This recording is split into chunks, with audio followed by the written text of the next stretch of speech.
Libby's back in the square, but it's no happy homecoming as she struggles to deal with Denise's pregnancy. Patrick encourages Libby to give her mum the benefit of the doubt, and she slowly begins to come round and is pacified. For now, at least. Denise isn't happy about Libby's interfering, and her health kick doesn't go down too well, but she's given pause for thought when Kathy reminds her she had Ben late. Maybe not such a positive example.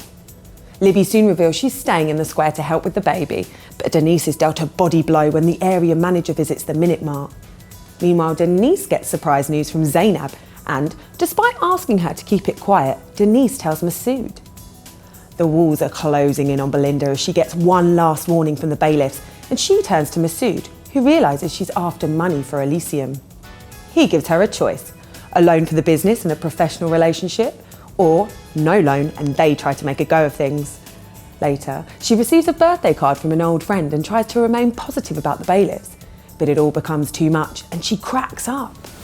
Next, we check into Corrie. Maria's really suffering from Kaz's twisted plan.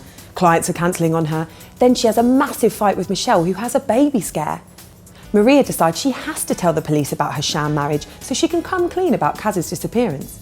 But who's lurking in her flat? Maria and Aidan search homeless centres hoping to find Kaz, but they have no luck. And, meanwhile, they struggle with their feelings for each other. Then, Maria finds her scissors covered in blood and Aidan has to hide them from the police. Gary admits his feelings for Sarah to Anna, but Bethany gets the wrong end of the stick when he compliments her hairdo. Next thing, she invites him to dinner. He assumes Sarah will be there, but finds Bethany alone. When she pops out for candles, Sarah drops in. They assume Bethany set them up.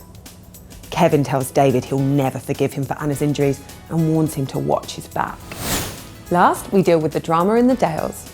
Lachlan doesn't trust Rebecca, and she's rattled when she says Robert knows there's evidence, and he soon tries to retrieve something from a stream. When he's disturbed, she pounces on it. At the bonfire, Chrissy tries to hide the vase, but suddenly Rebecca shows up bloodied. She tells everyone Chrissy beat her up, and she also framed Andy. Later, the police question the Whites, and Lachlan is alarmed to learn there's mobile footage of him at the stream, while Diane vows revenge.